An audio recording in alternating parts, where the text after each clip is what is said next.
ni iby'abasataniste rwose. None se ku Gisenyi ABARASITA ngo bari bateguye imyigaragambyo byanyabyo leta yarabemereye cyangwa menya tugitegereje ko satanisme yanabateye kutamenya kwa mabwiriza y'igihugu imyigaragambyo ari don't touch. Ahubwo ikibazo ni kimwe, kwigaragambya kwabo cyangwa se kubisaba kwabo gufite ishingiro. Nanjye bangu nitabe rigisha ko sinshaka abanzi, ahubwo hagarara iryo dini cyangwa usobanukiye iby'iyo myizerere. Araza agahagarara akavuga ati biriya sibyo, twizera ibi. Ezo ubundi mbere yo kwigaragambya bazaze bafate mitandao basobanura ibyo bizera, bavuga ati twizera ABC. Kwa Ken Security Van nigeze kwabona bitwa Branham ntibongeye, ariko Imana ishimwe ko batogeye basobanuye imyizerere turararama. Ngo buriya ngo rya jambo rivuga ngo Kayini kuko yari uw'umubi, bahita bakubwira ko buriya siyansi yemera ko ni percentage ntoya nka 0.00 kangahe kwijana, ariko buriya ngo umugore ngashobora guterwa inda y'impanga yayitewe n'abagabo babiri batandukanye. Ngo niyo mpamvu ngo biravuze ngo Kayini yari uw'umubi. Ngo buriya rero ngo inzoka ngo Satani cyangwa se inzoka yakoze imibonano na Eva, ngo noneho ngo na Adamu ngo arayikora yegeranye. Nyine abantu ubusanzwe uzi imyizerere runaka ibaho, ariko baza kudusobanurira ibyo bizera. So rero bazajya muri media basobanura ibyo bizera kurenza imyigaragambyo. Donc nese uri kubona leta y'u Rwanda yahaye abantu badrede koko space ngo bigaragambye, hari ibyo uri kubona koko tubwizanyije ko some Rastafarians believe that Emperor Haile Selassie of Ethiopia, Selassie I of Ethiopia, was the reincarnation of Christ. Ano haita induka satanism. Jamu Mungu hari muri Ethiopia ngo Yesu yamuvuzukiyemo ngo na incarnation ya Yesu. Ariko tukiri kuri ibyo ngibyo mukarakare buriya iyo turi hano kuri mikoro tuvuga yuko Abadive ari Abakristu, ariko iyo turi mu mashuri ya theology ntago Abadive tubakarasa mu Bakristu. No mu bakarasa he? No, nanjye bangu his excellence Paul Gitwaza ntacyo ubwo bitwaye gutyo, ntacyo itore n'ubwami, it's a kingdom, no. Imana yaramuhamagaye ariko cyane cyane afite touche historique. Buriya abantu bajyanye nawe akabayora muri Israel mu ruzinduko nibo babizi, hagati aho gusobanurwa n'umwisraeli Gitwaza yagusobanura yuva yubyumvisha. Njyewe nanjye ndi intumwa, ariko njye mfite touche philosophique. Niyo mpamvu nshobora kutamakinga the same conclusion. Ariko none urabizi itorero idini cyangwa itorero rigira discipline. Biriya bintu byo kwambara utujipo tugufi, kwahambira wa mungane mu dupano duhambiriye uje kuramya muri culture yiwacu. Ntago uri Miami, ntago rwose Gitwaza ntago ashumba Miami. Dreads zikomoka hajemo ya touche historique kuri Rastafarianism, ariko njyewe touche philosophique dreads zikomoka kuri Samson kuba nazire. Hari ukundi kuntu utekereza Samson yari kubaho ubuzima bwe bwose atogosha umusatsi n'ubwanwa ntibuforme dread, hari kubitekereza. Impamvu ngiye nk'umuntu ufite touche philosophique nashobora kwemeranya n'iri ya conclusion ni yihe, nuko na Noheri ubwayo ifitanye isano n'ibigirwamana. Ariko ntago uzavuga ngo muri Israel ntago baziziza Noheri, barayiziza byanyabyo kandi Umunyamerika afite na tatouage ahantu hose. Oya dreads umukozi w'Imana yazigira. None iyo uvuze ngo ni prophete mpita mbyumva cyane. Uzi impamvu? Utegiza mu Rwanda babwiriza ubuhe butumwa ubw'agakiza, barangiza bakigira bemusi bagakomera ngo Imana izanye amafaranga ari muri package y'ubwami. Ibiri bangi yega amafaranga wibwanuka, amafaranga ari muri package y'ubwami. Swate uratangiza gutanga message y'ubwami cyangwa se utanga y'agakiza abantu bagiye mu ijuru. Ibintu byihorere.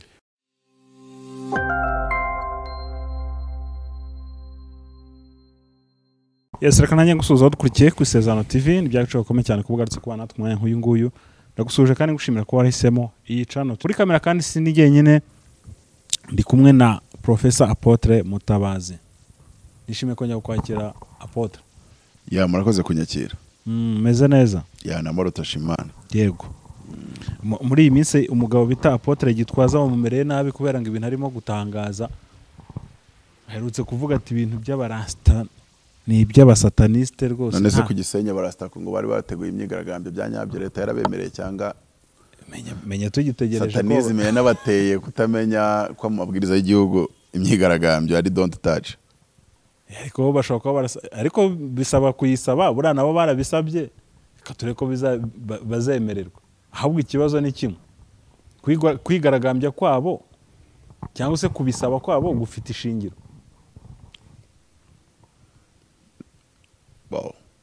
Nanjye bangu nitabe rigisha ko sinshaka abanzi. Uko byemera kose ntago byumvikana. Rastafarian ufite dread wese ntago ari muri Rastafarianism nk'idini. Yego. Uririmo nk'idini yakabaye amenya y'idini rivuzwe ko ari rya shitani ntago bajya kwigaragambya. Ahubwo hagarara iryo dini cyangwa usobanukira iby'iyo myizerere. Araza agahagarara akavuga ati biriya sibyo twizera ibi. Ezo ubundi mbere yo kwigaragambya bazaze bafate mitandao basobanura ibyo bizera. Bavuga ati twizera ABC. Kwa Ken Security Van nigeze kwabona bitwa Branham ntibongeye ariko Imana ishimwe ko batogeye. Basobanura imyizerere turararama.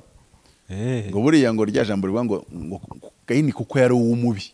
Bahita bakubwira ko buriya siyansi yemera ko ni percentage ntoya nka 0.00 kangahe ku ijana, ariko buriya ngo umugore ngashobora guterwa inda y'impanga yayitewe n'abagabo babiri batandukanye. None bakavuga yuko bibaho igihe akoze imibonano mu gihe cyegeranye cyane, spam y'umugabo umwe kabishobora kuza ikaza kwigira imwe rye, n'indi spam ya kabiri ikaza kuryaje, byose bigafekonda icyarimwe, hakaza ryagira ikaza kwisatoranya nk'uko tu impanga ubusanzwe bigenda. Ngo niyo mpamvu ngo biravuze ngo Kayini yari uwumubi. Ngo buriya rero ngo inzoka ngo Satani cyangwa se inzoka yakoze imibonano na Eva, ngo noneho ngo na Adamu ngo arayikora yegeranye, noneho ngo hava impanga gakuru ngo yari Kayini, Abeli ngari gatoya. Ngo niyo mpamvu Imana yamubaje ngo murumuna wawe ari ariko no nyine abantu ubusanzwe uzi imyizerero nakibaho, ariko baza kudusobanurira ibyo bizera. So rero bazajya muri media basobanura ibyo bizera kurenza imyigaragambyo. Donc bakabaye bumva ko ari mu kindi gihugu nabyumva. Mu Rwanda ntabwo imyigaragambyo ijambo rikinisha for nothing. Imyigaragambyo iteguwe n'abaturage hari yuzi subundi kiretse ari ikintu kiri sensible, ukabona ko nyine hari igihe twigeze twigaragambya kandi umurongo byari biri mutandukanye n'iyo Rastafarianism kameme. Nese uri kubona leta y'u Rwanda yahaye abantu ba dread koko space ngo bigaragambye. Hari ibyo uri kubona koko tubwizanyije ukuri. Ubu ikibazo nge ibyo bigaragambya bifite ishingiro. Kuba umuntu yaje akavuga ibyabo bituma bigaragambya. Kuba umuntu yaje akavuga ibyabo. Oya bazigaragambirize wakoze AI si byose. Sege Bruno na page. Ujyayo ariko ujyayo ubaze ngo ujya muri telefone yawe wandikemo ngo is Rastafarianism a satanist region, uza kumbwira ikintu AI kubwiye inizera nyine wewe uraza kumbwira cyase ubaze ngo Rastafarianism belief beliefs. Erega bundi tujye twitwara nk'abantu bize, ngiye nicyo kintu nkunda kubwira abantu. Sibyo bizadufasha singibi byaje. Rastafarianism is a religion that is based on a combination of Judeo-Christian beliefs, African traditions and Hinduism. Kosa kambere Rastafarianism believe in one God called Jah who has reincarnated multiple times. Akwatangiye kumva ubwo buryo bitangiye kugorana. Yego. Donc incarnation ntabwo yabaye ku bwa Yesu gusa, including as Jesus Christ. Incarnation ya mbere y'Imana yaje ari nka Yesu Kristo. Some Rastafarians believe that Emperor Haile Selassie of Ethiopia, Selassie I of Ethiopia, was the reincarnation of Christ. Ano haitahinduka satanism. Mungu hari muri Ethiopia ngo Yesu yamuvuzukiyemo ngo na incarnation ya Yesu. Nitajya kure nahangaha bihera nyine bayita secte, ariko tukiri kuri ibyo ngibyo mukarakare buriya iyo turi hano kuri mikoro tuvuga yuko Abadive ari Abakristu, ariko iyo turi mu mashuri ya theology ntago Abadive tubakarasa mu Abakristu.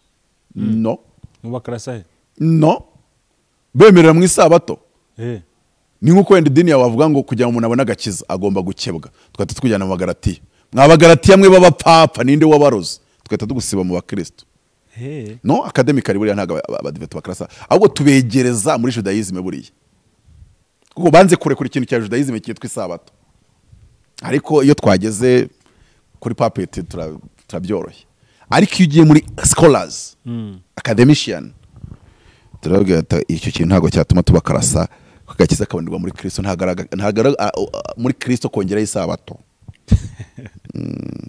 yego so rero abarasta ntashingiro the Bible Rastafarians use their own version of the Bible called the Holy PB, which they believe was written to remove distortions added by white power structures.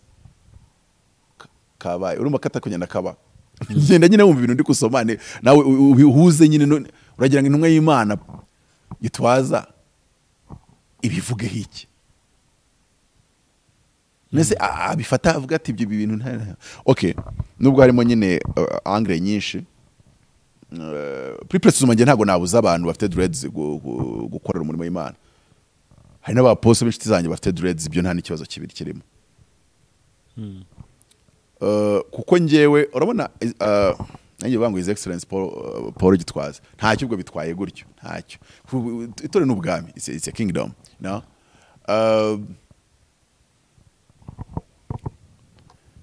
Imana yaramuhamagaye ariko cyane cyane afite touche historique buri abantu bajyanye nawe akabayora muri Israel mu ruzinduko nibo babizi agati aho gusobanurwa n'umwisraeli Gitwazi yagusobanura yuvayo byumvisha buriya turi tuntu two kunyanja y'umunyu aratwumva byatari ku rwego rushimishije cyane so afite touche historique njewe nanjye ndi intumwa ariko nje mfite touche philosophique niyo mpamvu nshobora kutamakinga the same conclusion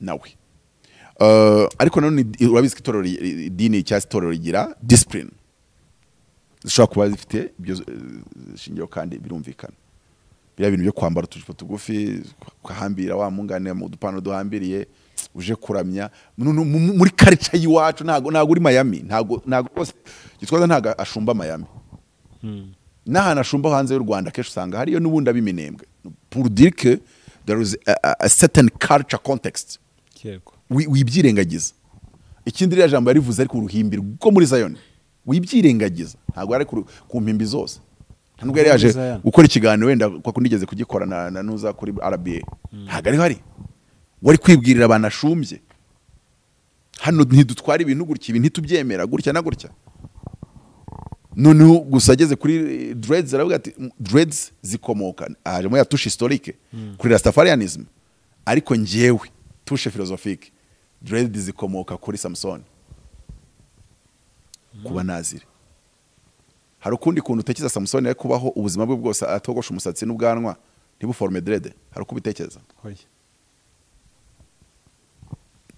byasaba yuko umbwira ko Samson yari afite umusatsi nk'abazungu icyo gihe byo byakunda ariko Dawidi ngo yari iki ngo yari umugabo w'inzobe ngo w'uburanga kandi nta nzobe ba mu bazungu kandi abantu benshi bafite uruhu rushobora kubonekamo inzobe n'imisatsi yabo yiretse ikaba miremire ari igihe ihita ikora dreadlocks so ariko nanone Rastafarianism nk'idini yo ntago nanjye najya imbizi nayo wenda reba nkano ngo marijuana Rastafarians consider the use of marijuana also known as ganja to be a sacred practice that helps them connect with God nimbi AI itari kubabeshyera haba harimo ikibazo byagorana yuko ndi yemera Imana ivuga tukumva igakora tukabibona yego ntago yakubwira ko nyine ntago yavuga burakuvuga kari satanism cyangwa se kari false religion bureka nkwereka none antikristo ni iki antikristo buryo uyu umuntu akubwiye ngo kanaka ni incarnation ya Yesu burya bari byatangiye kuba ikibazo kuri Christianity yego kandi akomeje ko imyizere ubundi buri wese n'umuyobe mu mboni ya mugenzi we utizera nkawe. Uriya Rastafarianist banyabo bari pratika babona abakristo barayobye. Yego. Noneho n'abakristo bakabona Rastafarianism ntabwo mwavuga ngo Haile Selassie wa mbere ngo ni incarnation ya Yesu. Ibyo bintu wabivuga. Ntabwo Imana yabaye reincarnated more than one time. Kuko Yesu Kristo niwe nzira n'ukuri n'ubugingo, ntawe ujya kwa Data atamujyanye. Nimba Haile Selassie nawe ari incarnation ya Yesu, nawe se harabajyana, nawe ahinduka indi nzira ya kabiri. Umwe saba inzira igihe ugenda inzira ifunganye, donc bikoze bite? So byagorana rero. Rastafarianism ntibabirakariremo. Kabiri, iyo wahise myizire yawe ukumva ariyo yigumane, utayemera umureke. N'abadive bahora bavuga ko papa ku ngofero hari umubare wa 336 pour dire que bafata yuko ari we yanyamaswa, pour dire que bafata yuko abagatulika buriya nyine ba ari abayobe ku bwabo mu mboni yabo. Ariko Imana yo nta dini igira, nta nubwo ijya muri ayo matiku y'amadini, n'ivangirwa rya buri wese yarimo atekereza ku myizerere ya mugenzi we. Imana yo ni Imana, kandi ni Imana n'urukundo, ni ya bose. Ni ya bose. Niyo mpamvu ushobora kwataka umupasiteri w'umwadeperi kakugubanya, wakataka umupadiri kakugubanya, akataka uw'umudive kakugubanya. Iyo irashaka ko aho hose abantu bakizwa. Buri muntu mwitorero abuwejejwe muri. Yes. So rero abarasta abafite dreads muhumure cyane ko ntekereza ko mu Rwanda nta n'umuntu uri muri mu myizerere ya Rastafarianism, donc like mwikundira dreads kubera imicyo. Ni cyangwa gose sinzi ko muri donc mu buryo buri spirituality ya Rastafarianism. Niko ntekereza. Ariko nimba harimo n'abakeya bari bavuga bati we are Rastafarians by religion, by beliefs, by spirituality. Se barahari koko. Icyo gihe natangiye, ariko hano nzi ko abantu benshi nabaza gusenga mu rusengero bafite dreads. It's kind of nubango ni muri style yo kubona babikunze, babona ari style bakunze, ariko si impamya yuko baba connected aho byaturutse. Impamvu nge nk'umuntu ufite touche philosophique nashobora kwemeranya n'iriya conclusion ni yihe, nuko na Noheri ubwayo ifitanye isano n'ibigirwamana. Ariko ntago uzavuga ngo muri Zayoni ntago baziziza Noheri, barayiziza byanyabyo kandi. So the bottom line aho ndahinira kuri yasije kubiremereza nta twazegeza shaka kwataka wese yabivugiye ku ruhimbirwa muri Zayoni, yari kubwira abazayoni, kandi buri dini yemerewe kuba yagira ibyibwira abantu bayo. None se apote ushaka kwemera ko hari umuprofete cyangwa se umukozi w'Imana ashobora kuba afite dreads? Kuko hari abo tujye tubona, hari nk'uwitwa Prophet Rovi w'umunyamerika afite na tatouage ahantu hose. Oya, dreads umukozi w'Imana yazigira. None iyo uvuze ngo ni profete mpita mbyumva cyane, uzi impamvu? Iryo jwi nimba rituruka ku Mana ibimubwira yananirwa kumubwira ngo reka dreads. Simple as that. Aho nitabibaza iryo jwi se n'iry'Imana ubwo riba rimubwira. Oya, aho ngaho wabugiye mu tundi tuntu turaho ngaho duciriritse. Nimba Imana idafata Noheri ngo iconnecte ku bigirwamana, kandi intangiriro yabyo ari mu bigirwamana, dreads zishobora gutangira muri Rastafarianism. Erega twongeye twibuke, wari uzi ko Yesu atari umukristo? Wari ubizi neza? Ndumva uriya Archbishop wa muri South Africa uherutse gupfa, wabaye wari kumwe na Nelson Mandela muri Liberation, ni nawe wanditse igitabo kivuga ngo Jesus is not a Christian. And God is not a Christian, by the way. Yes, noneze nyine urumva ariko bimeze, uneze ntubyumva. Ntabwo Yesu yaba ari umukristo. Yesu ni Yesu nyine. Kabiri, Yesu yavuye mu isi nta bukristo atangije. Christianity yavukiye muri Antiokia, ngo usome byakozwe n'intumwa, ngo muri Antiokia niho batangiye kujya babitira abakristo, ngo ariko icyo gihe ntabwo bandika abakristo, bandika aba agashyiramo akanya Kristo. Nyine ubwo babanga aba bantu ni abakristo, ni abakristo, ni abakristo. None ibyo bintu barabifatanya bita abakristo. ariko ntabwo mu gihe cya Yesu bajya banga aba ni abakristo aba ni abakristo. Icya kabiri, Yesu ntabwo yigeze yigisha ubukristo, yigisha ubwami bw'Imana. Icya gatatu, urabona ahubwo ubwami bw'Imana mushaka kubwegereza umutima iyo mubireba. Mwamwibereye mu madini abakristo, ubukristo bumerewe nabi. What about the kingdom of God? N'ubwami byo bimeze bite?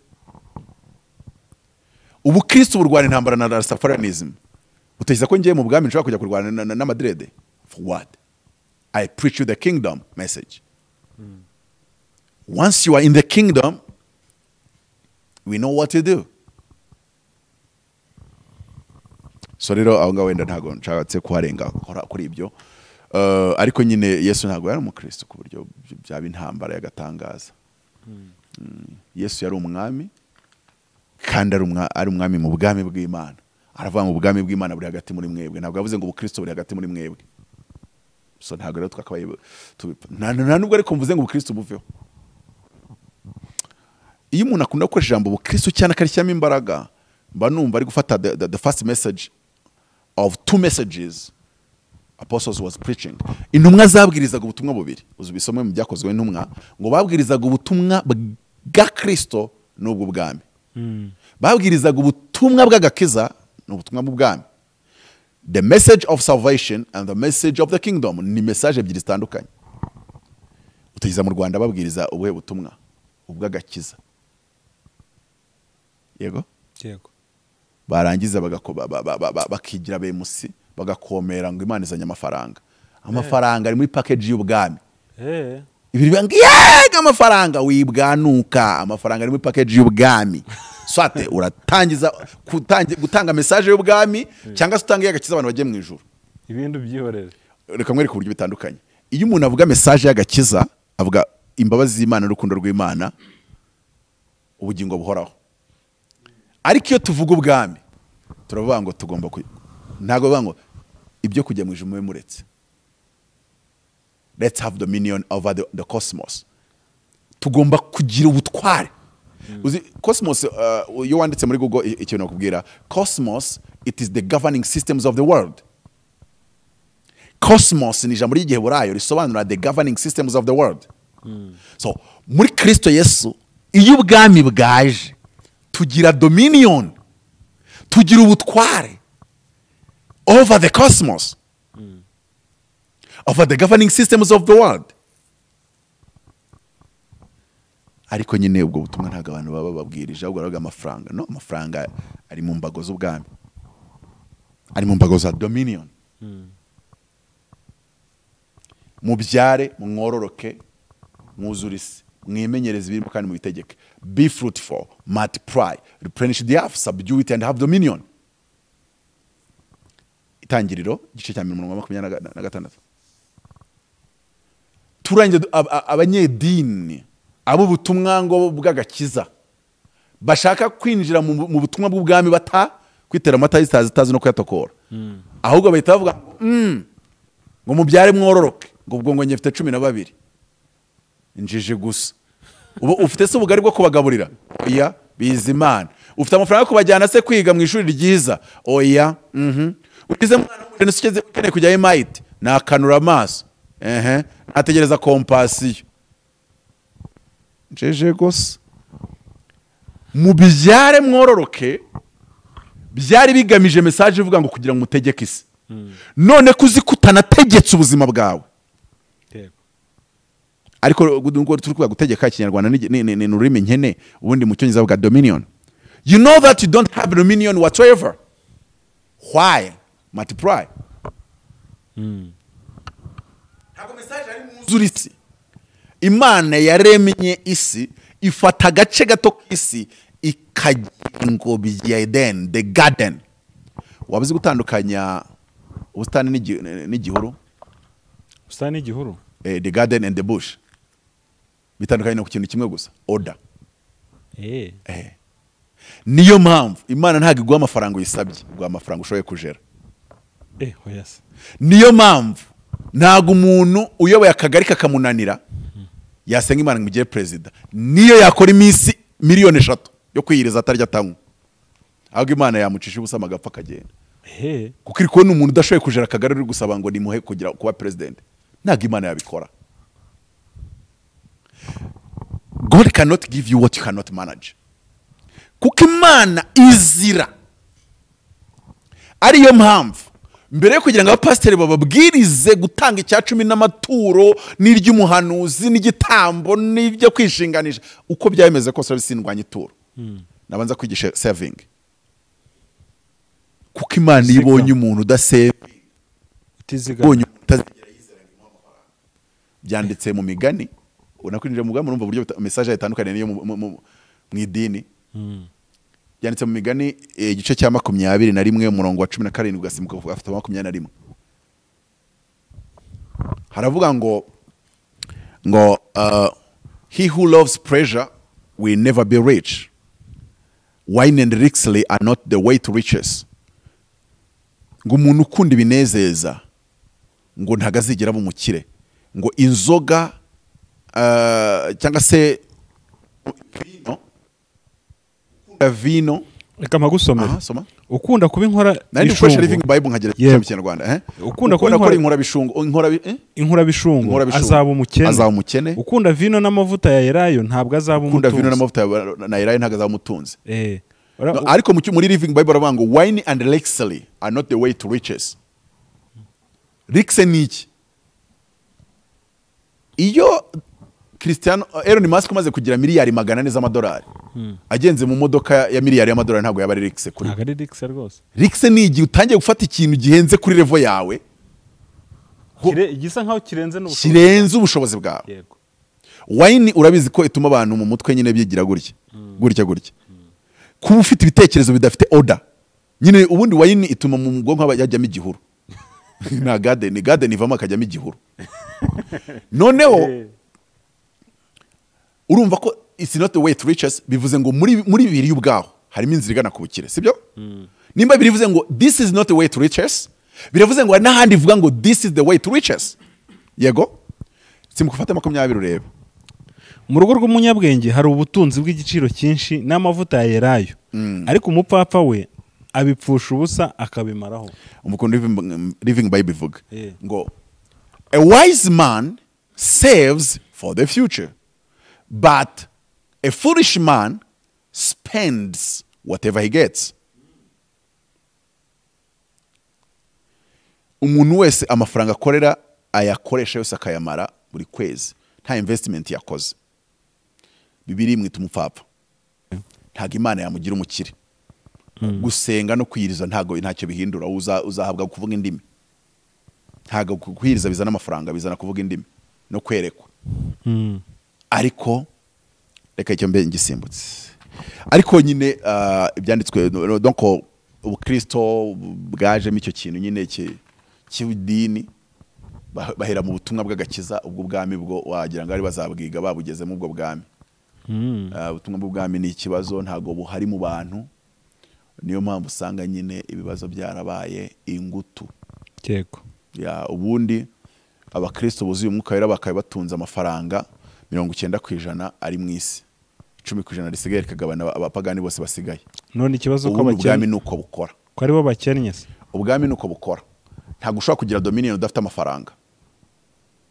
Yego. Ntago ushobora kugira dominion udafite amafaranga.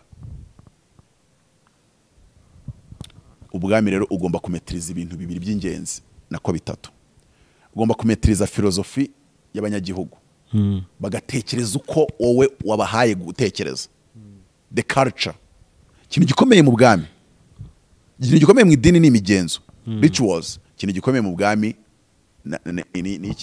ni umuco. Buriya umuco mu bwami ukomeye no kurenza amategeko, kuko amategeko aza kugira ngo arepara umuco wapfuye. Sibyo? Yego. Icyo ni cyambere. Mu bwami ugomba gukontrola umuco. Niyo mpamvu colonization iyo yazaga bakoraga ku buryo mwambara nk'ababirigi, mukarya nk'ababirigi, mukajya muvuga ururimi ababirigi bavuga. Kuko bari gukontrola umuco, bari gukontrola intekerezo zanyu. Ikindi ugomba gukontrola igisirikare, the military, the power. Yego. None ntubona abantu badashaka kwirukana kanseri cyangwa badashaka kwirukana indwara yari yose kandi bavuga ngo haleluya ngo Yesu ngo nuko ni Capernaum. None ibyo muri kuvuga ni ibiki? Mwavuze ko yenda yabapfiriye. Ibitangaza yakoze babivuga iki nimba udashaka gusenga igitangaza gikoreka. muri recreation se muri kwinezeza muri entertainment muri entertaining ibyo yakoze yarasize avuze ngo umuntu nyizera imirimo nkora nawe azayikora ndetse azarushaho kujya kwa data. Ikintu cya gatatu tugomba kontrola n'amafaranga, money. Niyo mpamvu muri Amerika ibyo bazigira byose Amerika yoriyobowe n'abademokrate on an extent. Wango Trump yatsinze? No. Abademokrate bafite 70% y'amafaranga aba muri Amerika yose y'abanyamerika. Abademokrate bafite 70%. Naho nushaka roje muri presidence byanga bikunda tu baragufite. Really think. Dumwango societe bita Black Waters, State Street na Vanguard zifite agaciro ka $70 z'amadolari. $70 z'amadolari. Ziyobowe na Really think n'abandi bahungu nka babiri. Abandi basaza nako. Aba bagabo rero bashobora guteza intambara mu isaho bashaka. Ntago ari ngombwa ngo uri Trump urayoboye ariko nibo bashobora guteza intambara muri Middle East babishatse. None se unjanye mu bintu byinshi. Utekereza yuko kuba Syria yaguye ni ibintu byatangiye 2001 witwa Wesley Clark yarayoboye NATO ajya muri Pentagon. Bamwereka urupapuro rwanditse ibihugu 7 baravuga ngo ibihugu 7 tugomba kubitera mu myaka 5 tukaba tubishyize hasi. Cyase tugomba gutangiza mashine yo kubishyira hasi bitarenze imyaka 5. Ibyo bihugu bine byari biri muri Asia, 3 biri muri Afrika. Hasigaye kimwe cyonyine. Hasigaye iki? Kandi ibyo byakozwe n'abademokrate kuba Trump aje ntacyo yabikoraho. Reka mbikubwira amazina yabyo. Icya mbere cyari Iraq. Icya kabiri cyari Syria. Icya gatatu cyari Lebanon. Icya kane cyari Iran. Muri ibyo bihugu nkubwiye bine hasigayemo kimwe cyitwa Iran. Kandi nayo barayitera byanga bikunda. Bararwana nayo barayishtenya. Muri Afrika bitatu byose byo biri hasi. Hari Libya, Somalia na Sudan. Ibyo bihugu 7 byari byanditse ku gapapuro baramuga ati ibihugu mu myaka 5 tugomba kuba twabise hasi.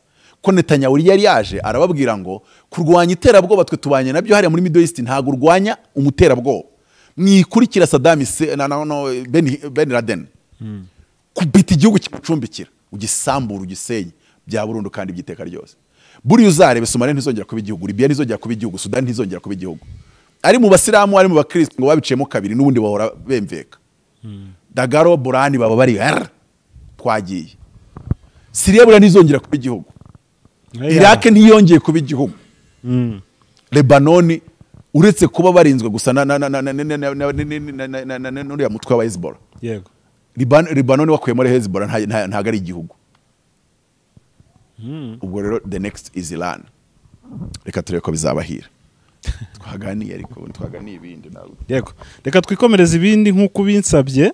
Umuntu umwe muri Belgique ngo yahamagaye umuntu umwe aramuga ngo YouTube ngo ari abantu bandijya mu mutwe. Ngo nka Apotre Mutabazi ngo ibintu byose ubona ngo ashaka kuvuga kabizi. Rero ndagira ngo ntaza kwisanga bari kunshinja nanone ko nagaragaye nk'umuntu uzi ibintu byinshi. Mu mbabarire babyeyi ntago nzongera kugaragaza ko nzi ibintu byinshi. Barakusenga ibintu byose ababizi. Nanjye byatumye nkibazaho mama. Undi wamungana ibintu byose mba mbizi. Reka ngaruke. Yego. Ariko mujye musoma mumenye byinshi. Kutamenya ntago wabishinja undi ngo yamenye. Basi gerageza. Habaga ikiganiro cyitwa ngo niba ari somo umenye. Nk'ibyo ngibyo. Kubaza bitera kumenya cyangwa somo umenye.